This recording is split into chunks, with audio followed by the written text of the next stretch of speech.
This is Let's Talk Chattanooga Real Estate, the podcast where we cover home buying, home selling, home improvement tips and ideas, market trends and developments, and investing in real estate.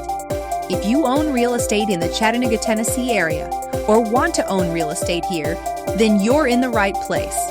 Let's Talk Chattanooga Real Estate is hosted by Blake Watson, a real estate agent and investor in Tennessee and Georgia, brokered by eXp Realty, LLC.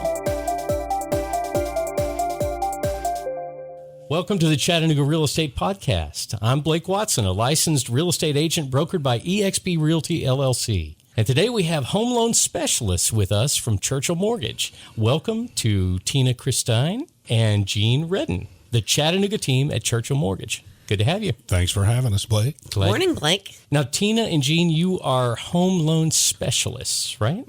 Correct. That is what we are. And Tina, you also are the branch manager. Yes, so I'm a producing branch manager. I do loans as well as manage the office and my team, which consists of Jean, and then we have a transaction coordinator and a processor. Excellent. A good team. Great. And one really cool thing that I like about this is that the two of you are husband and wife as well. Yeah. So you make a great team. Some people don't like that. Some people wonder how we pull that off, to tell you the truth. We kind of actually like each other, so it works well. Yeah, believe it or not, we like each other. That's great. As home loan specialists, now in the real estate industry, we would call a mortgage company such as yours a lender as well. So because you loan money for homes. That's correct. Right? So for the person who's never bought a home, let's go through the process of buying a home and getting a home loan. So if someone comes to you and they say, I want to buy a home, where do you lead the discussion from there? Wow, that's a great question. Tina, you want to start? Sure. I try to find out exactly what their goals are, what they want to do, what they're looking for as far as down payment, price range, specifics to their needs. We'll sit down with them or do it over the phone, get some application information, discuss income, credit. You know, the process is not a short one. And so we know that we're going to be working with them from the time that they sign a contract to the time that they close is a month long. Mm-hmm. And we meet with them way before they sign a contract. So we know from the outset that it's going to be a 2-month relationship, probably at the smallest. Some people we work with for 6 or 8 months while they're looking for a house. So the reason I go through that is, it needs to be a fully communicative relationship because we're going to ask for a lot of documentation and we like to get to know them. Tina brings up a great point about asking what their goals are because some people have different goals. Some people maybe want to buy a forever house for the next 30 years. Some people, even though they have a 30-year mortgage, may really want to sell that in 5 years and transfer to another city or something like that. So really we start the process off. That's just more detail on what Tina was saying by getting to know them and, having a real conversation. Finding out their needs and wants. Very good. That's the same thing I do as an agent. You try to build a personal relationship. We want these, that we call them, they're our clients and friends for life. Absolutely.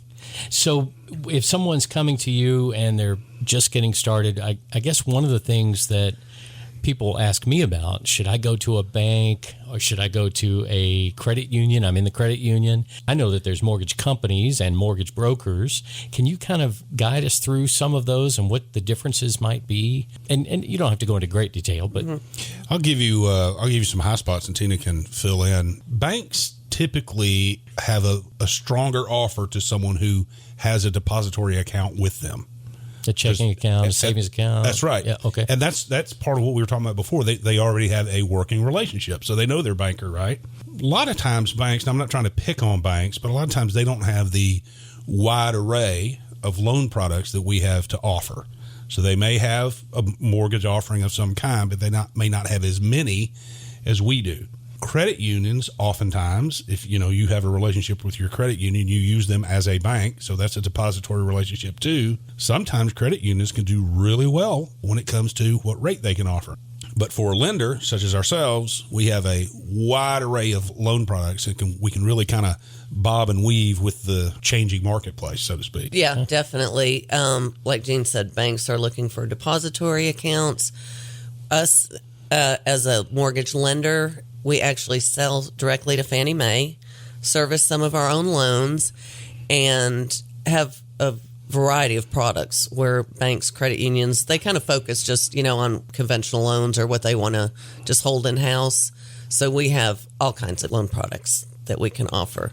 A lot of first-time buyer products, some of the out-of-the-box products, bank statement loans for self-employed people that might not show enough income to qualify on their tax return. So my impression is that, and from what I'm kind of hearing, is that a bank or maybe a credit union, they certainly do home loans, but it is probably whatever fits their box, whereas perhaps you're going to be in a position to take someone's situation and fit the product to their need. That's a really good way to look at it. A fair way to say it? Yeah, that's a fair way to say it. And let me say this, too. All of them have great offerings. Just because they don't have all the loan products don't mean that they can't put a really good offer on the table. And for that reason, we suggest that people shop around.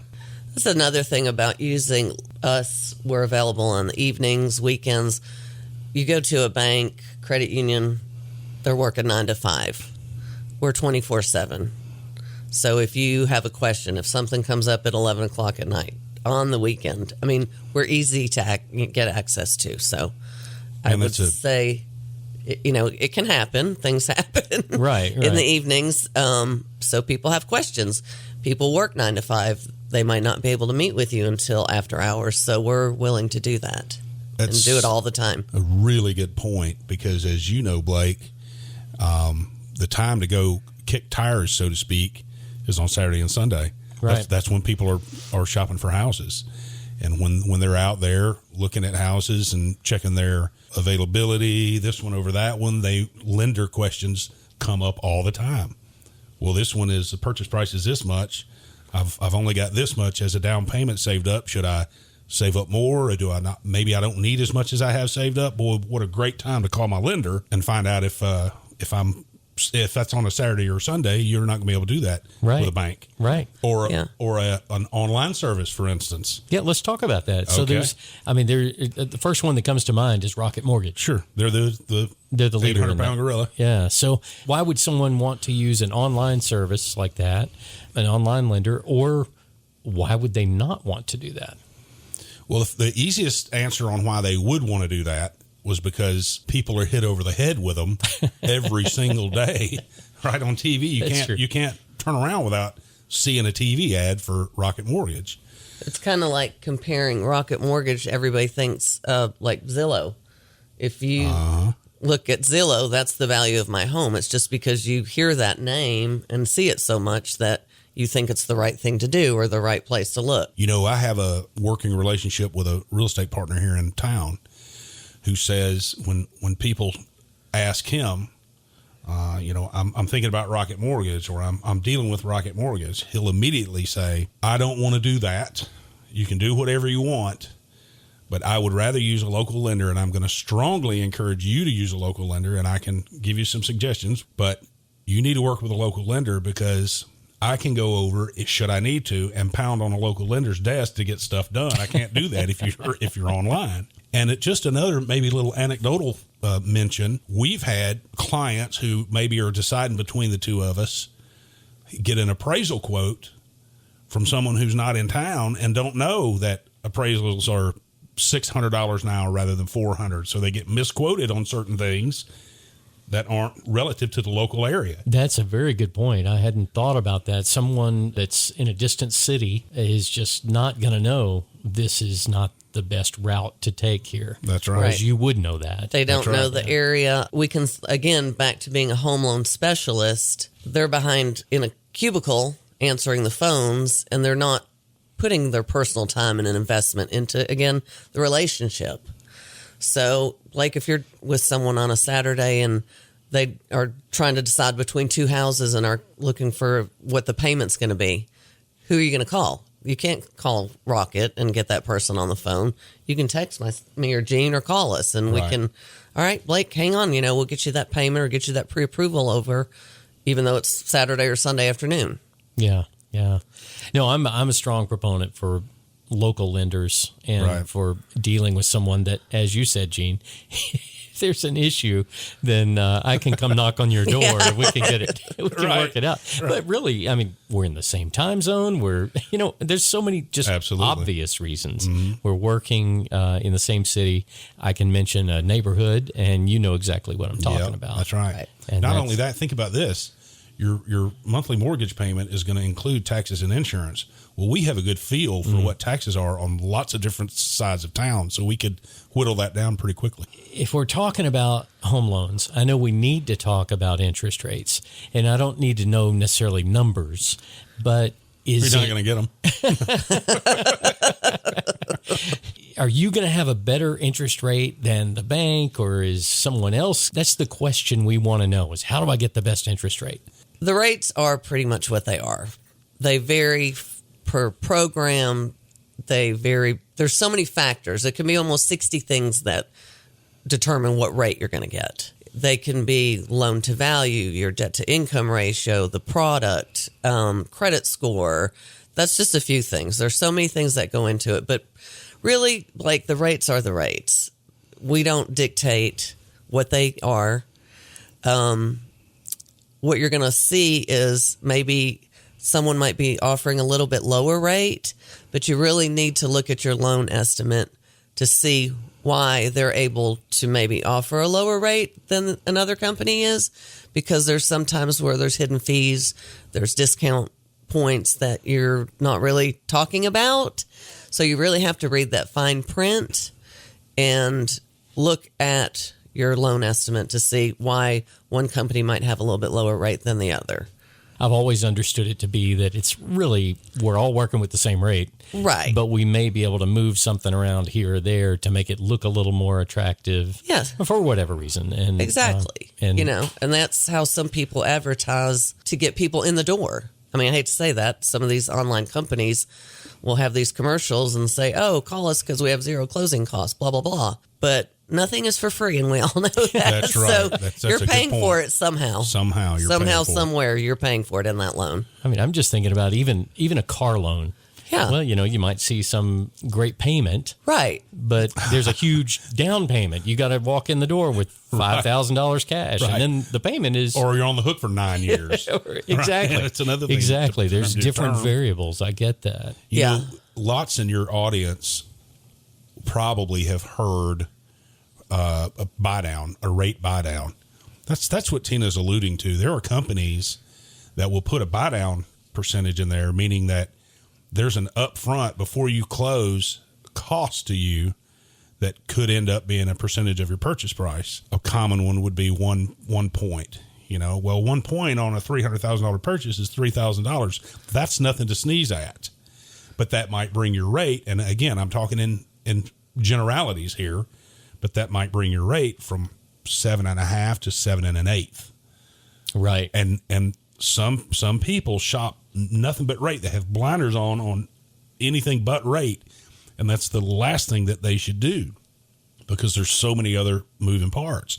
That person may decide on the 7 1/8, and then once they get further down the road, closer to close, they realize that they've got to pony up $3,000, and suddenly it's not as good of a deal as it was before. And that was one small example. Go ahead, Tina. I'm probably getting too far in the weeds. That's another reason why we do like to have a one-on-one with a client and sit down with them, because it might be worth buying the rate down, like Gene said earlier, if it's going to be your forever home. But if you're going to stay there 3 years, calculate that money you're going to spend up front to buy the rate down, and how long will it take you to pay that money back? How much does it reduce your payment? If you're going to sell it in 2 years, it might not be worth it. Right. So, again, that's another reason that we like to sit down with our customers and go over their wants and needs. Yeah. Every deal's different. But we want to educate borrowers, not just, That's a good somebody point. calls in and says, what's your rate? Mm-hmm. That's, let me talk to you a little bit about this first. We want to educate, and we are known to have the heart of a teacher. Yep. That's why we get referrals. That's great. We can't answer that question. What is your rate? Well, that's an unanswerable question. I get that. I need so I much get more that. information to answer that. Anything else? We've talked about all of the heavy Those ones are right the now. heavy ones, yeah. Local, go local. shop around. Ask your friends. Ask your friends who did your loan. What was your experience like? Yeah, that's a great idea. We get a lot of referrals. Tina's book of business is really, really deep because she does such a great job. I mean, she is the best in town. I would put her at the best in the state. Now, I'm required to say that since I'm married to her. Nonetheless, it is true. Well, I'll cook his favorite dinner tonight. Well, Tina is well known and well respected, and absolutely, that's great. Yeah, I like helping people. It makes me happy to see a first time buyer get in their house and see their face light up. That's half the fun of the job. Getting to know people, and it's the biggest purchase you're really ever going to make. We have a lot of clients that are fast friends of ours right now because of the process. That's great. A lot of friends of ours that were clients in the past. Maybe that's the way I should say it. Yeah. So someone is coming to you. They've decided, hey, I'm going to work with Churchill Mortgage. Okay. What will you be asking them? What sort of documentation? What do they need to gather together for this loan? We could answer that in a real static way because there's a very specific checklist. But one thing we're going to need to determine is income, and another thing we're going to need to determine is debt load. So those are two big ones. Find out how you're paid, how much you're paid, and how you're paid. And two, just another side note, if you're a married couple and one of you has good credit and the other one doesn't, then we're likely not going to use the not good credit person's income. Because if you use your credit score, you got to use your income, or vice versa, however you want to look at that. Right. If we're going to consider your income, then we have to pull your credit too. When they apply for a loan, they need to be prepared to supply income documentation, pay stubs, W-2s, sometimes tax returns, photo ID, bank statements, for instance, to show your down payment money. Or if you get Social Security, to show that it's deposited. So you really want to. We have a list that we supply to everybody. Getting that from a buyer up front makes everybody's life easier. And if we ask for 2 months bank statements, it's just so we have to see an average. And if we ask for bank statements, that means all pages, even if the last one's blank. If it says 1 of 7, supplied page number 7. So, but those are the main things that we start out with, supplying that. And then we have to have 2 years of residence history, 2 years of job history. One product, USDA, requires 3 years of residence history. So it's just getting your personal information, your dependents, their ages. I think that pretty much covers it. If you've been divorced or pay child support, there might be a few additional things that we need. Alimony and child if you've support. had a bankruptcy, we would need bankruptcy papers, but we supply a list and information. So it's helpful, though, like Gene said, initially to get the income information up front, because that can throw things off. Sure. If you sort of take a 10,000-foot view, you have to realize that what you're doing is you're asking an entity to give you hundreds of thousands of dollars, and you're promising that you'll pay that back over whatever term you agree on. And so that entity is not going to take you at face value. You can't just tell them you make $100,000 a year and they go, okay. You got to prove that. Right. Sure. So that's if you kind of use that mentality, then you'll know that our documentation, it is ultra important if you want to meet your closing date, that you get that documentation to us early, because as I said before, every deal is different. And there could be a speed bump or a hiccup in there, and we may need a couple of days to correct it or to evaluate it or to ask for more documentation. So at the very front end of the process, I would say start getting your documentation together. That's good advice. Again, like everybody's different. Those are the main things. But like another thing, if you have rental properties, if we need copies of your leases. So we try to tell everybody up front, this is what we need specifically from you. If you're a W-2 employee that has worked the same job for 5 years, we'll need a little bit less documentation. But if you are self-employed and you've got 5 rental properties, we're going to need a little bit more. Yeah, sure. There are a lot of different types of loans, and you mentioned, Tina, products. And I understand products to mean just different types of loans that are available, maybe different loan programs that might be available. Can you briefly touch on some of those and just where there might be an advantage on some? And There are conventional loan programs that can be anywhere from a 3% down payment. That's the lowest down payment. And then there's FHA. That's a great product for first-time buyers. VA is great for veterans. There are 100% financing programs. A lot of those are income and sometimes area dependent. So there's income limits on the 100% programs for first-time buyers. Sometimes they're area specific. So again, there's just so much out there. There's bank statement programs. There's first mortgage, and then you can get a HELOC for a second mortgage, to come up with the rest of your down payment. So there's a wide variety these days. So we can almost fit anybody into something. Just something that'll work. I think there's another way, one way to sort of delineate it in your head, but the differences between them is debt to income. So just a quick description of what debt to income is we have to evaluate how much money you make, how much money is coming in the door versus how much money is going out the door. If you have $1,000 coming in the door in income, but you've got $2,000 going out the door, we're not going to approve you for a loan. Right? The ratio, you have to have enough left over income in order to afford a house, essentially. Right. So we have to do a debt to income ratio analysis per program. That's the reason I bring it up now, is because the conventional has a particular debt to income ratio threshold that you have to meet. FHA is different. USDA is different. So we have to do that. Again, back to the documentation. We have to have that documentation in so that we can do a debt analysis versus your income and then see what program fits the best for you. Does that make sense? Yeah, right. Which means that you're taking a picture of my situation as a home buyer, and you're saying this loan program is probably going to be your best option. That's right. Exactly. But you can let me because this decide other one over sometimes. here, you don't even qualify for. Exactly. Because your There debt you go. income is too high, so you won't even qualify for this one. Everybody doesn't fit in one box. Sure. Yeah. Tell me a little bit about down payments. Down payment meaning the amount of money that I have saved up that I'm going to put down on that house. What kind of amounts do I need to have? We have programs, like I said earlier, that are 100% financing. You may Which means qualify no for down payment. That's no correct. down payment. Yep. That's a possibility. You can have no down payment. Your real estate agent, Blake, you can negotiate with the seller to even pay your closing costs. So you can walk in the door with zero money. It's possible. It is Right. possible, and it With the happens right all the situation. time. Yeah. Yeah. And then, there's 3% down payment. There's 3.5% down payment. There's 5% down payment, 20% down payment. So there's just so many variables there. That's and great. so many options. That's Yeah. great. So, if it used to be that, and our parents all thought back in the day, you had to have 20% down to buy a house. That's not the case anymore.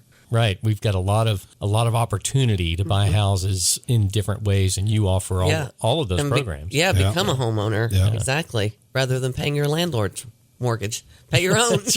It's a great question because it helps us decide sometimes what loan product, if someone tells us we're sitting on fill in the blank, however much money that we're willing to put as a down payment, some people will be pinching their last penny in that down payment because they think that they're going to need it all. And upon our direction, a lot of times we have them keep some of that money. I used to, my granddad used to call it folded money. Keep some of that in your pocket because you may want to go buy a couch after you buy this house. Yeah.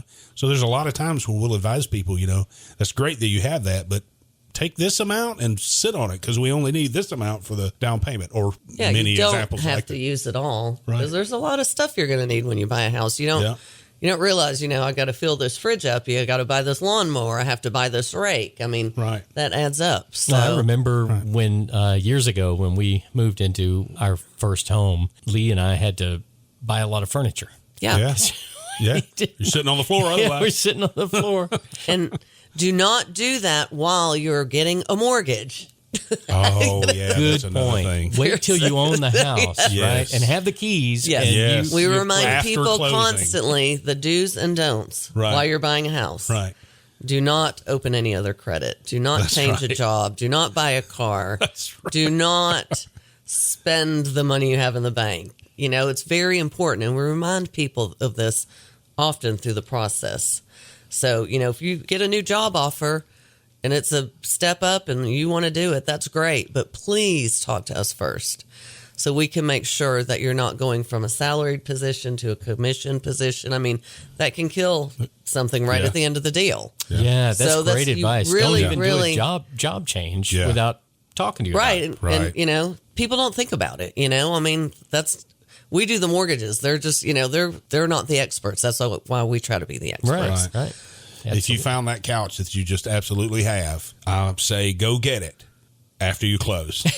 you can take those closing papers, get in your car, and drive straight over there and get that couch, but don't do it before. That's right. And don't put it on a credit card. No, and don't none use- of that. yes. That changes debt to Exactly. income ratio. Leave it alone. That changes your debt. Yeah. Let's just circle back around to Churchill Mortgage. What makes Churchill Mortgage different than other companies that might be like yours? Well, Churchill originated over 30 years ago as a very small company in Nashville, Brentwood, Tennessee. The owner, Mike Hardwick, had lots of experience in banking and just wanted to have a little company, just him and his processor and I think a loan officer. And here we are over 30 years later, lending in every state. We sell directly to Fannie Mae. A lot of people have heard us on the Dave Ramsey show. We're employee-owned company. And debt free. The company is Privately owned and debt-free. debt-free. Yeah. It's a wonderful company. I started 13 years ago. I was with a small mortgage company. The owners were getting ready to retire. So I was going to go with somebody else and was getting ready to sign on the line when Churchill contacted me, and I decided to meet with them. And I'm so glad that I did. Very thankful. How Very about thankful. that? Yeah. That's great. The owner, Mike, knows his employees' names. I mean, there's hundreds of employees, but you can walk in that door and he will know your name. He'll know your spouse's name. It's a family company. Yeah, what a great thing. So it's a family company, but it has all of the abilities and Yes. services as the largest companies, it sounds like. We Definitely. We've got a great support system when it comes our closing department. I've had packages go out at midnight sometimes if needed.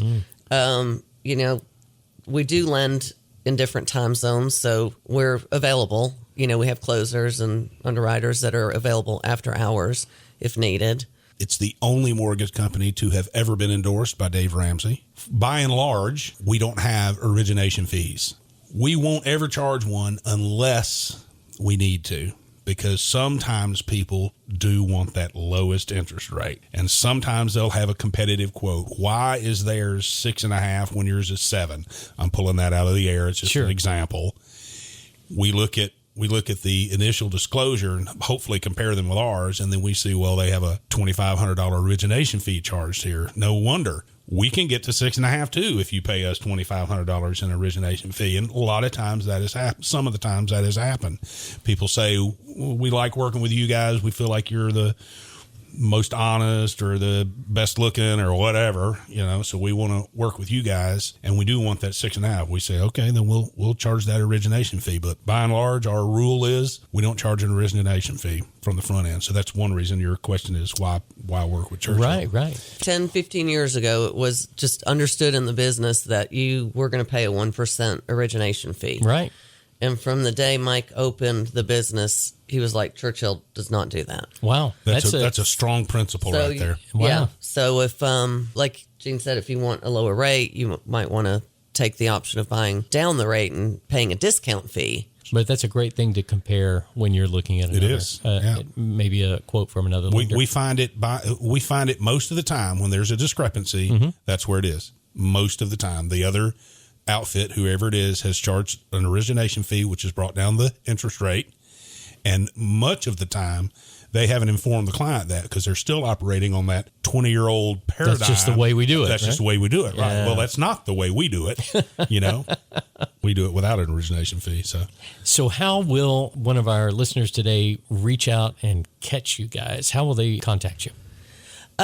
Easiest way is by cell phone. My number is 423-785-7381. Mine is 423-402-5450. We also have a website, www.churchill, just one H between Church and Hill, mortgage spelled out, .com / my name, Tina Christein, or / Gene Redden. Tina, Tina, last name Christein, Christein.